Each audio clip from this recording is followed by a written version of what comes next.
মানুষের জীবন দেখলে এতে সংকটও আসবে, বিপদও আসবে, অনেক সমস্যাও আসবে। কখনো কখনো এমন সময় আসবে যখন আমাদের আপনজনের থেকে সাহায্য চাইতে হয়। আমরা সাহায্য চাই আর তারা সাহায্য করেও দেন, আমাদের সংকট থেকে মুক্তও করে দেন। কিন্তু যখন এই সময় বদলে যায়, যখন সুখের সময় আমাদের জীবনে আসে, তখন আমাদের মনে একটা অহংবোধ জেগে ওঠে। মনে হয় উপকার আবার কি, সেই ব্যক্তি সাহায্য করেছিলেন তাতে কি, উনি তো নিজের কর্তব্য পালন করছিলেন। সেই ব্যক্তি আমাদের ধন দিয়েছিলেন যখন প্রয়োজন ছিল, তো আমরা সেই ধন তো ফিরিয়ে দিয়েছি, উপকার কিসের? এই ভাবনা অনুচিত। যদি কোনো ব্যক্তি আপনাকে সাহায্য করে থাকে যখন কেউ করেনি, যখন আপনার সবথেকে বেশি প্রয়োজন ছিল, সেই সাহায্য অমূল্য আর সেটা উপকারী বটে। যদি কেউ উপকার করেন তাহলে বিনম্র চিত্তে ভালোবেসে আজীবন তার উপকারের প্রতি কৃতজ্ঞ থাকুন। কারণ সত্যি কথা বলতে এই সংসারে উপকার করার মতো ব্যক্তি খুব কম রয়েছেন, আর উপকারের কথা মনে রাখেন এমন কৃতজ্ঞ ব্যক্তি আরও কম। সেই জন্য জীবনে কৃতজ্ঞ থাকুন আর আমার সাথে ভালোবেসে বলুন, রাধা রাধা। কথায় আছে, অন্ধকারে প্রদীপ প্রজ্বলিত করলে চতুর্দিক আলোকিত হয়। কিন্তু যদি এই প্রদীপ আমি সূর্যের আলোর সম্মুখে সকালবেলায় প্রজ্বলিত করে রেখে দিই, তাহলে কি হবে? আপনি বলবেন যে এটা করে তো কোনো লাভই হলো না। সূর্যের প্রকাশের সামনে এই প্রদীপ আসলে কিছুই নয়। এবার এই চিন্তা ভাবনা প্রত্যেক দিন করতে হবে আর একটা অমূল্য শিক্ষা পেতে হবে। মনে করুন যে আপনি মহাপুরুষের সামনে বসে আছেন, কোনো মহাজ্ঞানীর সামনে, তাহলে সেই ব্যক্তির সামনে নিজের জ্ঞানের প্রদীপ প্রজ্বলিত করবেন না, নীরব থাকুন আর সেই ব্যক্তির সূর্যের প্রকাশের মতো জ্ঞান প্রাপ্ত করুন। যতটা পারবেন জ্ঞান লাভ করুন। যদি এমন কোনো সময়, এমন কোনো স্থানে আপনি আছেন যেখানে চতুর্দিক অন্ধকার, কারোর কাছেই জ্ঞান নেই, সেখানে নিজের জ্ঞানের প্রদীপ প্রজ্বলিত করুন। এমন করলে দুদিক থেকেই আপনার লাভ হবে। আপনার জ্ঞান প্রাপ্তিও হবে আর জ্ঞানের সঠিক প্রয়োগও করতে পারবেন। আর এই মন প্রসন্ন হয়ে বলবে, রাধা রাধা।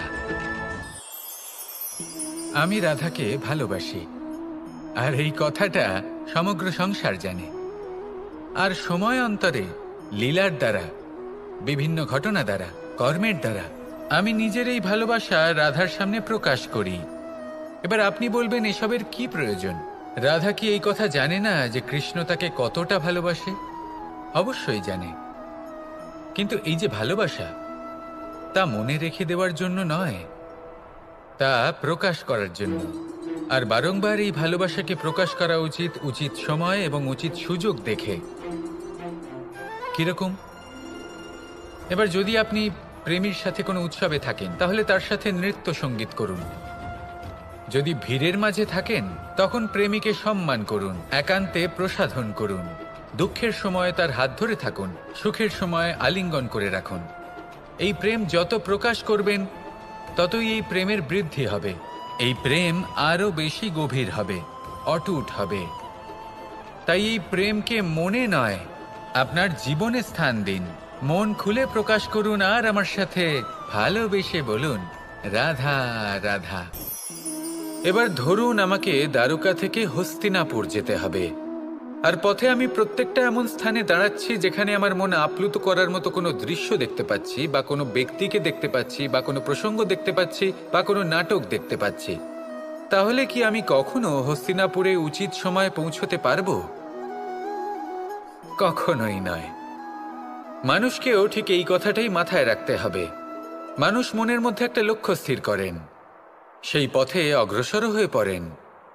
এবার সেই পথে এগোতে এগোতে অনেক মানুষজন, অনেক ঘটনা, অনেক সমস্যা চলে আসে, যার ফলে তার মন বিচলিত হয়ে পড়ে।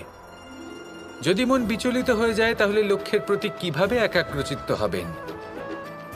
সেই জন্য অত্যন্ত আবশ্যক যে আপনি সময়ের সদ্ব্যবহার করুন সেই পথে চলার জন্য।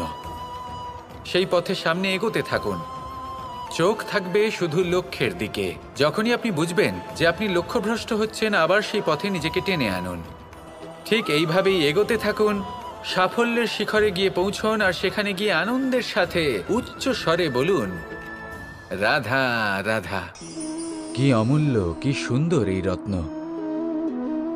এবার ভেবে দেখুন, যদি আমি এই রত্নকে ব্যবহার করি আখরোট ভাঙার জন্য, তাহলে কি হবে? বা ভেবে দেখুন, এই রত্ন নিয়ে আমি যদি বন্ধুদের সাথে খেলা করতে শুরু করে দিই, তাহলে কি হবে? আপনি তো হাসবেন আমার ওপর। আপনি বলবেন, এত অমূল্য একটা রত্ন, এর দ্বারা কত দুঃখ দূর করা সম্ভব। এই মূল্যবান রত্নের আমি অপব্যবহার করছি। একদম ঠিক বলেছেন, আমি মেনে নিচ্ছি। মূল্যবান বস্তুর অপব্যবহার করা অনুচিত, কিন্তু আপনিও তো তাই করছেন, তাই না? ভেবে দেখুন, মানুষ এই সংসারের সর্বশ্রেষ্ঠ প্রাণী, আর মানুষের এই শরীর সব থেকে মূল্যবান রত্ন। এবার এর সাথে আপনি কি করছেন? অপব্যবহার করছেন না, নিজের স্বাস্থ্যের যত্ন নিচ্ছেন না, আপনি অনুচিত পথে চলছেন শুধুমাত্র ধন অর্জন করার জন্য, পাপ কাজ করছেন। কি না করছেন? এটা অপব্যবহার নয়? ভেবে দেখুন, আমরা এই মানব শরীরের সাথে কি করতে পারি। যদি এর আমরা সদ্ব্যবহার করি, তাহলে অনন্ত পুণ্য অর্জন করতে পারি, যার দ্বারা শুধুই নিজেকে নয়, বরং আমাদের আশেপাশের সকলকে সন্তোষ প্রদান করতে পারি।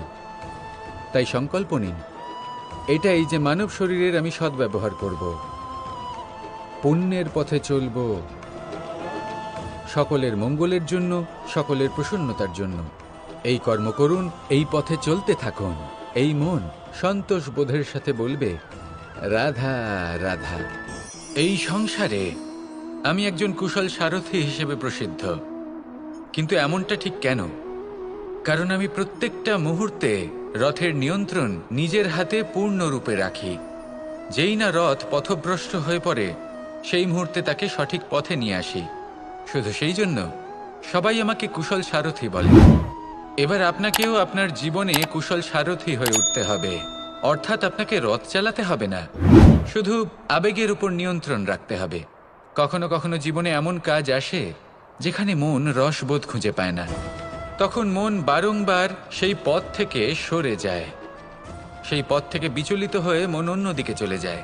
তখন আপনাকে আপনার মনের ওপর পূর্ণ নিয়ন্ত্রণ রাখতে হবে, তার রাশ নিজের হাতে পূর্ণরূপে ধরে রাখতে হবে।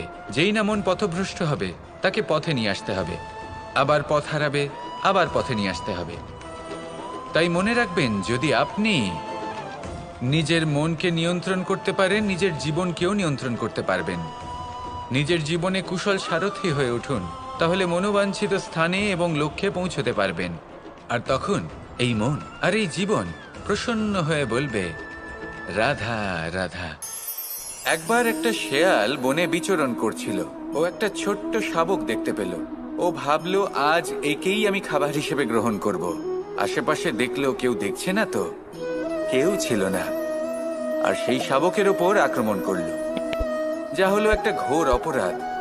বনের নিয়ম অনুসারে আপনি কখনোই শাবকের ওপর আক্রমণ করতে পারেন না। তারপর এই খবরটা যখন রাজা সিংহ জানতে পারলেন, সভার আয়োজন করলেন। কিন্তু সেখানে শেয়াল বলল, আমি তো এরকম কিছু করিনি।